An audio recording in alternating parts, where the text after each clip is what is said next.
네, 오늘은 시편 15편의 말씀입니다. 시편 15편은 표제의 다윗의 시라고 그렇게 알려져 있지요. 그래서 다윗의 마음이 묻어나는 그런 귀한 5구절로 되어진 시편입니다.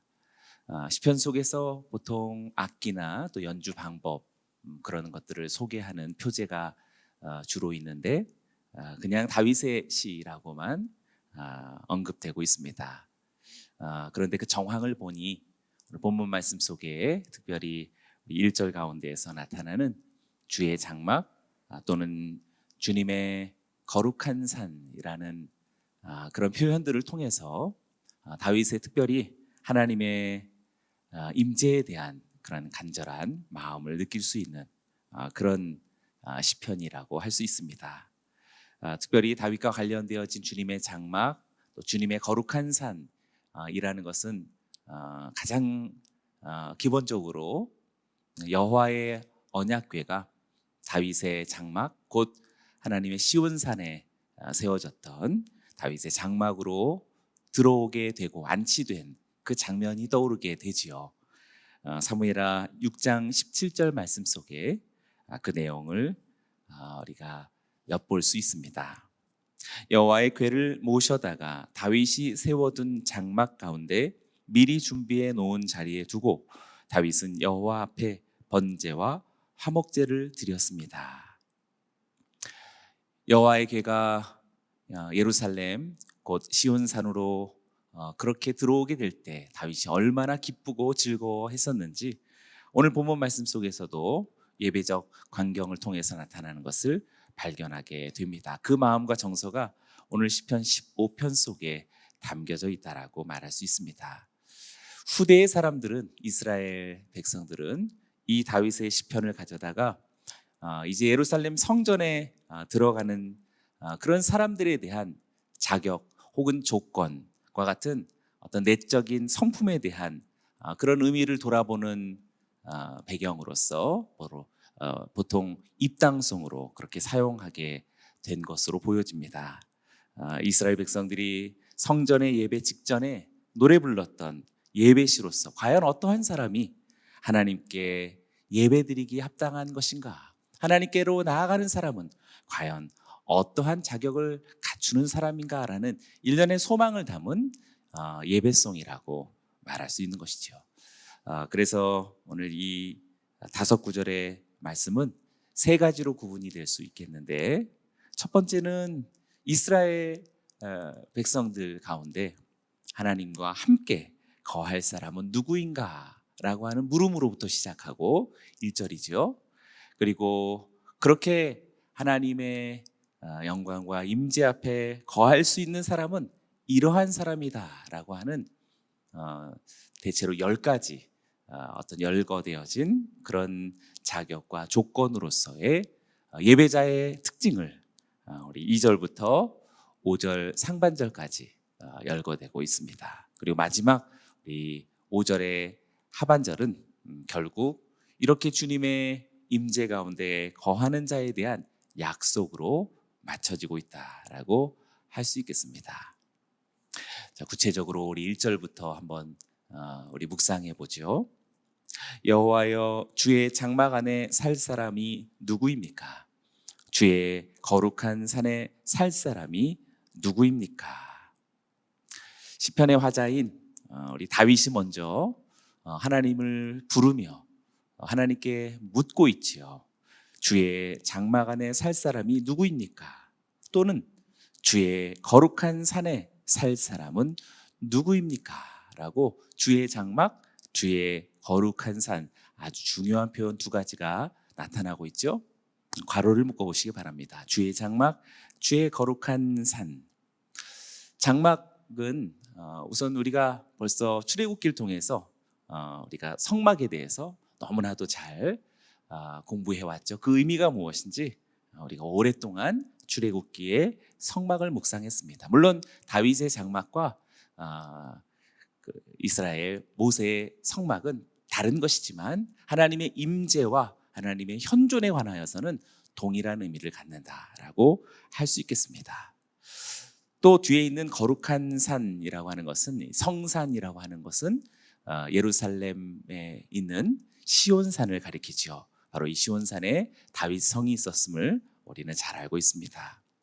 그래서 지금 이 장막과 거룩한 산, 이 두 가지 표현은 모두가 다 성전을 가리키는 그런 의미가 됩니다. 특별히 후대 이스라엘 백성들에게는 구약 시대를 지나서 나아가서 신약 시대로 저물어 갈 때까지도 이렇게 주님의 장막, 거룩한 산은 한결같이 하나님의 성전을 가리키는 의미가 됩니다. 그런 은유적인 표현이라고 할 수 있겠습니다. 그러한 시편 화자, 곧 다윗의 질문의 본질은 하나님의 그런 임재와 또 하나님의 현존이 있는 그 자리에 나아갈 수 있는 사람이 과연 누구인가라는 그런 물음을 표하고 있는 것입니다. 특별히 여기서 우리말 성경에는 주의 장막 안에 살 사람, 주의 거룩한 산에 살 사람, 다 살다라는 말로서 표현하고 있지만 원문은 다른 표현을 썼습니다. 첫 번째 살다라고 하는 이 꾸르라고 하는 말은 거류하다라고 하는 뜻을 갖게 되는데요. 주로 용례가 그냥 살다라는 표현이 아니라 이방인, 주로 이방인 거주자가 체류할 때 사용되어지는 그런 단어로 주로 사용되었습니다. 창세기와 출애굽기에서 각 두 구절만 한번 이 꾸르의 사용을 한번 살펴볼 수 있겠는데요. 창세기 21장 23절에 그러니 그대가 이제 나나 내 자식이나 내 자손들을 속이지 않겠다고 여기 하나님 앞에서 내게 맹세하십시오. 내가 그대에게 친절을 베푼 것처럼 그대도 내게 또 그대가 이방 사람으로 살고 있는 이 땅에 호의를 베푸시기 바랍니다.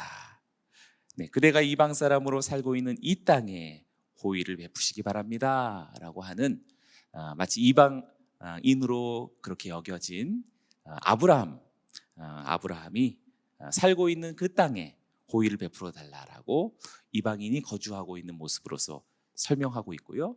출애굽기 12장 48절에도 너희 가운데 살고 있는 이방 사람이 여호와의 유월절을 지키려면 그 집안의 모든 남자가 다 할례를 받아야 한다라고 언급하면서 이스라엘에 거하고 있는 이방인들 가운데 이방인들 중에서 이스라엘에 살고 있는 사람들이 여호와의 유월절을 이렇게 지킬 것을 명령할 때 사용한 꾸루, 살다라는 표현이 되겠습니다.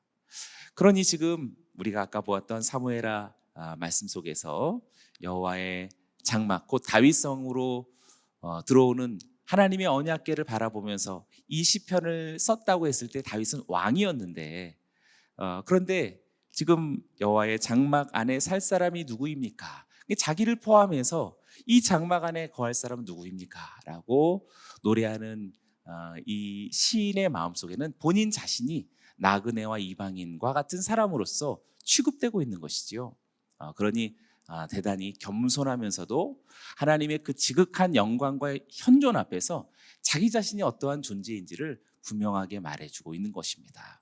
그렇습니다. 오늘 여기 예배하는 저와 여러분들도 어떤 자격이 있어서 사실상 하나님의 현존을 만날 수 있는 사람은 아니죠. 우리는 정말 은혜와는 멀리 있었던 이방인이고 우리는 정말 하나님의 임재와 영광과는 전혀 동떨어진 그런 나그네와 같은 사람입니다. 그럼에도 이런 간절한 주님의 장막 안에 살 사람은 누구입니까? 라고 하는 이 말은 정말 어떤 자격이나 조건을 묻는 문자적인 표현이기보다 거기에 그렇게 살고 싶어하는 그런 간절한 나그네적 또 이방인 되어진 그런 마음으로서의 갈망과 간구라고 말할 수 있겠습니다. 그렇습니다. 사랑하는 여러분, 예배는 이렇게 시작되는 겁니다. 우리 하나님의 성전으로 들어가고 하나님의 현존을 만나고 싶어하는 사람의 간절한 마음속에 마치 나는 은혜를 몰랐던 이방인처럼 그리고 하나님과는 전혀 관계없는 나그네와 같은 인생인데 은혜를 입어서 하나님의 임재와 현존으로 나아간다라고 하는 그런 갈망이 시인의 언어 속에 담겨져 있습니다. 또 두 번째 거룩한 산에 살다라고 하는 이 살다는 앞서는 꾸르를 사용했는데 여기서는 샤칸이라고 하는 단어를 사용했습니다. 거의 동일한 뜻인데도 뒤에 있는 이 샤칸이라는 말은 계속해서 머물러 살다라고 하는 조금 더 오래 장기적으로 머무는 그런 살다의 의미를 갖고 있어서 앞서 꾸르보다도 더 강한 점층법을 쓰고 있는 것이지요. 그러니 잠시 거주하는 것이 아니라 일시간 사는 것이 아니라 더 오랫동안 머물러 살기를 바라는 그런 간절한 갈망이 깊어가는 것이라고 말할 수 있습니다. 사랑하는 여러분, 우리가 예배를 시작하면서부터 시작되어진 이 갈망이 점점 더 깊어가기 원하고 또 주 예수 그리스도를 믿고 하나님의 자녀 되어진 우리들의 신앙의 생활도 시간이 흘러갈수록 더 깊어져 가게 되어지기를 원합니다. 혹시 여러분들의 신앙이 조금씩 시간이 지나가면서 조금 소극적이 되어지거나 아니면 식어진 마음이 있다면 다시 그것은 회복되어져야 합니다. 오늘 이 시편을 통하여서 그렇게 주님의 장막에 살기 원합니다. 주님의 거룩한 산에 거하기를 원합니다 라고 하는 이 갈망이 점점 더 깊어만 가는 우리 모든 삶과 신앙이 되어지기를 원합니다. 오직 하나님의 간절한 동의와 하나님의 그런 주권이 있지 않고는 하나님의 현존과 임재 앞으로 나아갈 수도 거주할 수도 머무를 수도 없다라고 하는 그런 시인의 진심 어린 하나님에 대한 이해를 시편 속에서 담아내고 있습니다. 여기는 우리 모두도 이렇게 다윗의 마음을 이어받고 나아가서 예배당을 이렇게 출입하고 심지어는 온라인으로서도 예배 드릴 수 있는 것은 여건이 주어졌고 내가 얼마든지 하고 안 하고 하는 어떤 조건과 권한으로서 내게 있다고 한다면 오늘 시편의 말씀과는 많이 동떨어져 있겠지요. 이렇게 예배할 수 있는 이것마저도 하나님이 내게 베풀어 주신 놀라운 주권과 다스리심이 있는 것이다 라는 그런 감사의 고백도 또한 우리에게 있게 되어지기를 원합니다. 나아가서 후대 사람들이 하나님의 성전으로 들어가는 그 사람들의 어떤 마음의 자격과 조건을 묻는 그런 예배당의 임례성으로 주로 사용되어졌었는데요. 그것은 단지 어떤 예루살렘 성전이라는 어떤 건물만은 이야기하지 않습니다. 앞서 언급한 것처럼 보다 더 넓은 의미 속에 하나님의 현존과 임재를 가리키는 것이 더 합당하다라고 말할 수 있습니다. 하나님의 현존과 임재를 만날 수 있는 사람의 분명한 특징인 것이지요. 그런데 이 특징은 절대 종교적이지 않습니다. 이제 이 물음에 대한 답변이 2절부터 하반절 속에 계속해서 10가지가 열거되고 있는데요. 2절에는 적극적인 특징 3가지가 등장하고 있습니다. 그러니 무엇을 하라라는 일종의 명령법, 윤리적인 명령법 같은 그런 적극적인 특징 3가지가 등장하는데요. 2절을 한번 보죠. 올바르게 행동하고 의를 행하며 마음으로 진실을 말하고 하나님의 현존에 참여하고 그 임재를 맞이할 수 있는 사람이 누구인가라고 하는 이 물음에 대한 답변으로 가장 일반적인 특징 3가지를 열거하고 있는데요. 이 3가지는 꼭 기억해야겠습니다. 먼저 올바르게 행동하고 가로를 묶어보시길 바랍니다. 여기서 올바르게라고 하는 것은 우리 개역 성경에는 정직하게라고 표현되어졌는데 우리가 성경 속에서는 유명한 단어가 있는데요. 우리가 노아 창세기 6장 9절 속에서 노아 시대 때 얼마나 타락의 양상이 가득했나요? 그렇게 타락한 세상 속에서 노아가 당시에 완전한 자였다라고 완전하다라는 표현을 썼죠. 거기에서 이 완전하다라는 단어 아주 중요한 단어인데 타밈이라고 하는 말이 바로 여기 올바르다라고 하는 단어가 파생되어져 사용됩니다. 또 창세기 17장 1절에서는 하나님께서 아브라함에게 너는 내 앞에서 행하여 완전하라 라고 아브라함에게 명령하셨죠. 하나님이 세우신 어떤 일종의 어떤 수준, 목표라고 말할 수 있는데 그것은 완전함이다라고 말할 수 있습니다.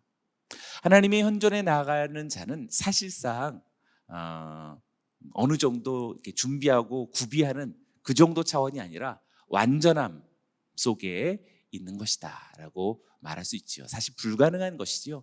그래서 이미 이 말씀 속에서부터 그리스도 예수의 은혜가 아니라면 우리는 절대로 하나님의 임재와 현존에 참여할 수 없다라는 것을 알게 됩니다.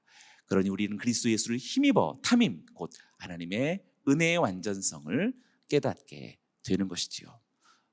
분명한 것은 하나님 앞에서 올바르게 행동해야 한다는 구체적인 그런 특징이 나타나고 있습니다. 두 번째는 의를 행하며, 괄호를 묶어보시길 바랍니다. 또 중요한 단어가 의, ጼ데크라고 하는 중요한 단어가 등장하죠. 하나님은 의로우신 하나님이십니다. 하나님은 ጼ데크이시지요. 그 ጼ데크라는 것은 어떤 종교적인 생각과 사고 속에 어떤 종교적인 어떤 예배의 모습 속에만 보여지는 것이 아니라 구체적인 행동에 있다라는 것을 뒤에 있는 단어가 행하며라는 단어 속에서 발견되지요. 하나님의 ጼ데크는 생각과 어떤 종교적인 어떤 많은 어떤 수행 속에 있지 않고 구체적인 삶의 실천 속에 있다라는 것을 알게 됩니다. 그래서 마지막 세 번째 속에서 그 분명한 것을 또 이야기하고 있죠. 마지막 마음으로 진실을 말하고, 거기에도 가로를 묶어 보시기 바라고, 여기에도 역시 진실이라는 단어 에메트가 진리지요. 에메트라는 단어가 또 사용되고 있습니다. 그러니 지금 첫 번째는 탐임, 두 번째는 ጼ데크, 세 번째는 진리로서 에메트, 이렇게 하나님의 속성이 계속 열거되고 있습니다. 하나님의 임재와 또 하나님의 현존 앞으로 나아가는 자는 분명히 진리를 마음에 담고 있는 사람이며, 그리고 마음에 담고 있을 뿐만 아니라 입술로 고백하는, 말하는, 선포하는 사람이다라고 말할 수 있겠습니다. 사랑하는 여러분, 우선은 저와 여러분들의 신앙이 그냥 예배를 보는 사람으로 이렇게 하나님의 예배당이나 주님 앞으로 나아가는 자가 아니라 마음속에 진리로서의 하나님의 말씀을 담고, 그리고 담겨진 이 말씀을 기꺼이 입술로서 고백하고 선포하는 저와 여러분들이 되어지길 원합니다. 이런 구체적인 행동을 통해서 비로소 우리는 하나님의 임재와 현존으로 나아갈 수 있는 것이지요.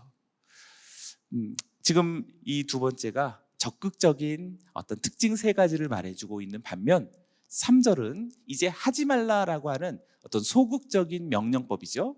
소극적인 명령법으로서 하지 말라라는 세 가지가 등장하고 있습니다.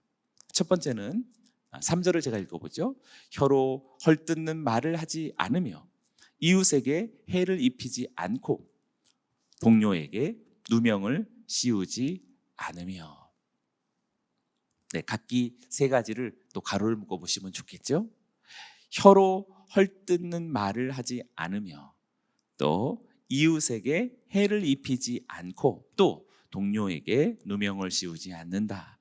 곰곰이 생각해 보니 이 세 가지는 다 하지 말라라고 하는 하나님의 현존에 참여하는 자의 앞서는 해야 할 세 가지라면, 지금 3절은 하지 말아야 할 세 가지인 것을 발견하게 되는데, 3절에 하지 말라라는 이 세 가지의 공통점이 있습니다. 찾아보실 수 있으시죠? 공통점은 모두가 다 언어 생활과 관련되어져 있다라는 것입니다. 1절에 있는 혀로 헐뜯는 말, 2절에는 그러한 어떤 말과 또 생각의 표현들로서 해를 입히는 것이며, 구체적인 3절이 동료에게 누명을 씌우는 것으로 나타나고 있는 것이지요. 이렇게 우리가 흔히 또 부지불식간에 매일 우리는 이렇게 말로써 생활하고 있습니다.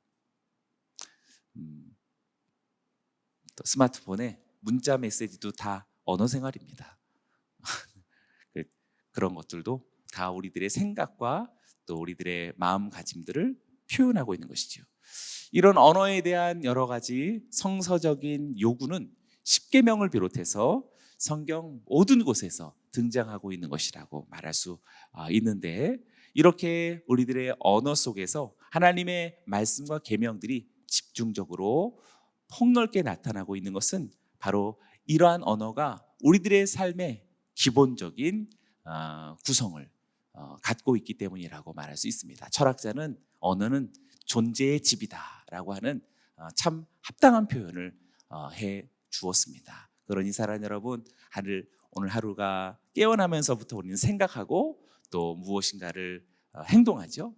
그 모든 기원은 언어 생활에 있다라는 것을 알게 됩니다. 여러분의 모든 언어 생활 속에 하나님의 통치가 있기를 주의 이름으로 축원합니다. 그래서 우리가 혀에도 재갈 물릴 줄 알아야겠고, 해를 입히는 것과 그리고 잠깐의 자기의 어떤 편의와 유익을 따라서 누군가에게 정당하지 않은 그런 해로움을 끼칠 수 있다는 사실을 자각해야 하겠습니다. 차라리 손해를 스스로 입고 그리고 불리한 상황에 내몰리기를 오히려 스스로 그렇게 결단하는 것이 더 의로운 하나님의 현존으로 나아갈 수 있는 사람의 아주 두드러진 특징이라고 말할 수 있겠습니다.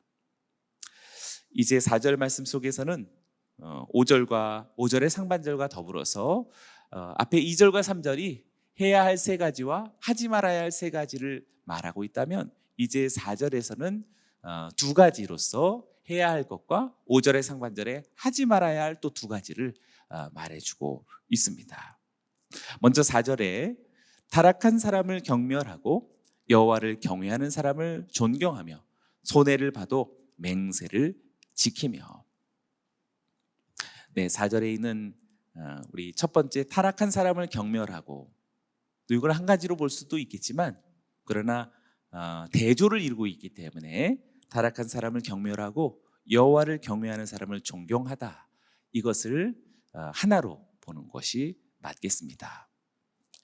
그러니 이제 더 어떤 적극적인 의미로서의 하라라고 하는 이런 윤리적 명령이 타락한 사람은 경멸하고 여호와 경외하는 사람은 존경하는 삶으로서의 적극적인 윤리적 명령이 나타나고 있지요. 앞에 있는 존경하다와 앞에 있는 경멸하다와 뒤에 있는 존경하다가 대조를 이루고 있는 것이지요. 특별히 여기서 경멸하다라고 하는 말은 마스라고 하는 말로서 내쫓다라고 하는 뜻을 갖고 있습니다.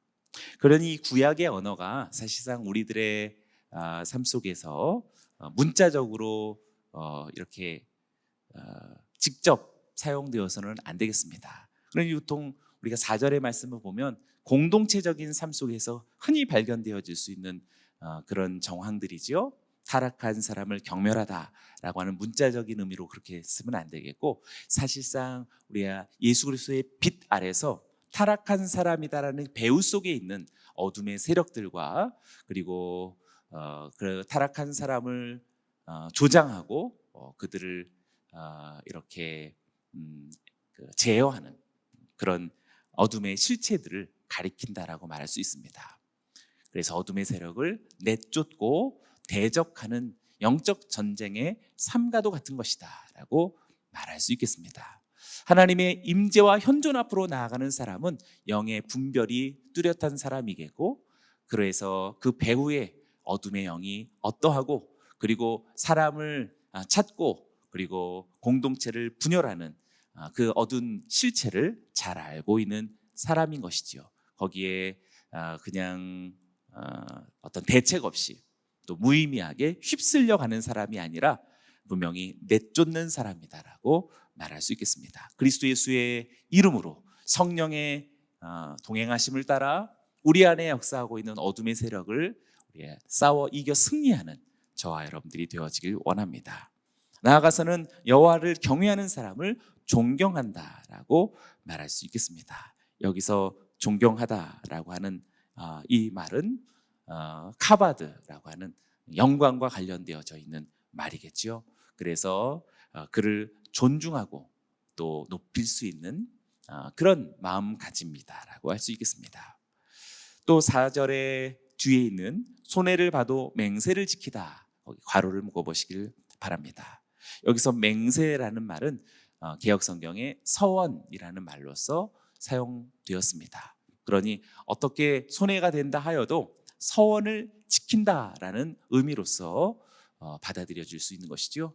주로 우리들의 사명의 삶이라고도 말할 수 있겠습니다. 사랑하는 여러분이요, 저와 여러분들이 사명의 삶으로서 지난날 하나님 앞에 고백하고 또 마음으로 다짐하고 또 주님 앞에서 고백했던 것을 떠올리시길 바랍니다. 멀리 가실 필요 없습니다. 우리가 금년에 시작되면서 송구영신하면서 우리 각자에게 품었고 또 하나님의 은혜 속에서 우리가 마음에 간직하고 주님 앞에 고백했던 그 고백들이 있지요. 그 고백들이 시간이 흘러가면서 점점 희미해져가고 또 마음과 기억 속에서 잊어가는 그런 연약함에 길들여지지 않기를 원합니다. 오늘 말씀을 통해서 다시 한번 내 삶에 어떤 손해가 있다 할지라도 하나님 앞에 고백하고 헌신한 이 서원적인 삶은 내가 반드시 이루어가겠다라고 하는 오늘 다짐이 하나님이 현존 앞에 나가는 사람의 현저한 특징이다라고 말할 수 있겠습니다. 우리 모두에게 그런 삶이 펼쳐질 것을 믿습니다. 5절의 상반절을 보시지요. 이제 두 가지의 또 하지 말라라고 하는 그런 소극적인 윤리적 명령 두 가지가 등장합니다. 돈을 빌려주면서 이자를 많이 받지 않고 뇌물을 받지 않고 죄 없는 사람을 억울하게 하지 않는 사람입니다. 세 번째는 바로 돈을 빌려주면서 이자를 많이 받지 않는 사람이라고 괄호를 묶어 보시고 또 뒤에 있는 뇌물을 받지 않고 죄 없는 사람을 억울하게 하지 않는 사람이다라고 말하고 있습니다. 네, 조금 지엽적인 그런 문제로 나타나는 것이라고 말할 수 있겠지만 우리가 아까 앞서 보았었던 우리가 3절 속에서 보였던 하지 말라라고 하는 이 세 가지가 주로 언어 생활 속에서 보였다면 지금 공교롭게도 5절 상반절에 있는 하지 말라라고 하는 이 두 가지는 대체로 경제적인 생활 속에서 그 특징을 드러내고 있다는 것을 보게 됩니다. 시편 15편 짧은 5구절 속에 하나님의 현존에 나아가는 사람의 특징을 하나는 언어 생활로서의 세 가지 하지 말라는 것과 또 경제 생활로서의 두 가지 하지 말라는 것이 두드러지게 우리의 마음에 남는 것은 너무나 현대 생활인 우리들에게도 적합한 그런 명령이라고도 할 수 있겠습니다. 오늘도 우리들은 경제 생활을 살아갑니다. 알게 모르게 이 5절에 있는 이 두 가지의 정황은 우리의 삶 속에서 아주 빈번히 나타나게 될 것입니다. 돈을 빌려주면서 이자를 많이 받지 않고, 네, 오늘날 우리들의 삶에 굉장히 지배적인 금융과 관련되어진 모습이겠죠. 없을 수는 없겠지만 그러나 오늘 5절 속에 있는 이런 많은 이익과 관련되어진 우리들의 경제 활동 속에 우리 신중한 하나님의 말씀의 조명이 필요하겠습니다. 그리고 성령의 감동에 따른 양심이 우리들에게 너무나 필요하겠습니다. 뒤에 있는 뇌물도 어떤 법적인 차원에서만 뇌물이라는 정의를 정의하기보다 성서적 의미 속에서의 뇌물을 우리는 생각해 보아야 합니다. 그리고 억울하다라고 하는 그런 표현이 어떤 금전적인 경제적인 이해관계 속에서 우리는 얼마든지 이해되고 또 소통될 수 있는 것이지요. 사랑하는 여러분, 이러한 생활이 굉장히 복잡하게 얽혀있는 삶이 현대 우리들의 생활입니다.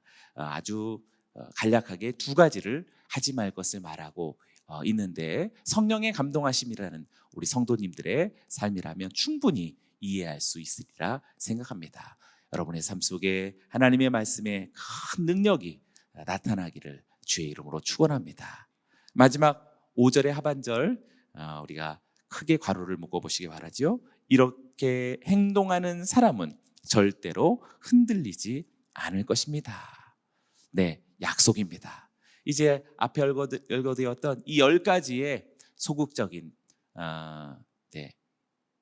또 적극적인 특징, 또 소극적인 특징, 모두 포함해서 이 10가지를 특징적인 하나님의 현존과 임재 앞으로 나아가는 사람에게는 반드시 흔들리지 않을 것이다. 흔들리지 않을 것입니다. 거기에 또 동그라미를 해보시기를 바랍니다.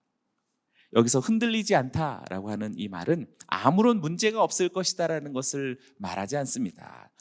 하나님의 사람, 임재와 현존 앞으로 나아가는 사람도 흔들릴 만한 많은 여러 가지 어려움과 또 위기를 만날 수 있겠지요. 그러나 그런 어려움과 위기를 만나지 않는다라는 말이 아니라 이것은 의인의 삶에 대한 근본적인 약속이라고 말할 수 있겠습니다. 의인의 삶이란 하나님께서 세우신 이 세상과 거룩한 산에 임재하신 하나님의 완전한 통치의 모습과 같이 흔들리지 않는 하나님의 터전에 세워졌다라는 사실을 알려주고 있는 것입니다. 그러니 하나님의 말씀대로 살아가는 사람은 그 반석 위에 세워진 사람이다라고도 말할 수 있는 것이지요. 그러니 우리가 반석 위에 세워졌기에 흔들릴 이유가 없는 것입니다. 하나님의 말씀, 그리스도의 오늘도 임재를 믿고 또 따르는 사람들에게는 그 안에 세워져 살아가기에 흔들리지 아니하며 그리고 영생의 삶으로 나아간다라는 사실을 믿으십니까? 아멘. 저와 여러분들이 이러한 놀라운 하나님의 은혜를 입은 사람입니다. 계속해서 이 은혜가 왕노릇하기 원하고 이 진리의 말씀이 저와 여러분들을 다스리기를 원합니다. 그리고 오직 이 은혜와 진리 위에 견고히 세워진 저와 여러분들의 삶과 신앙이 되어져 가는 오늘 7월의 23번째 날 되어지고 앞으로의 우리의 여정이 되기를 주의 이름으로 축원합니다.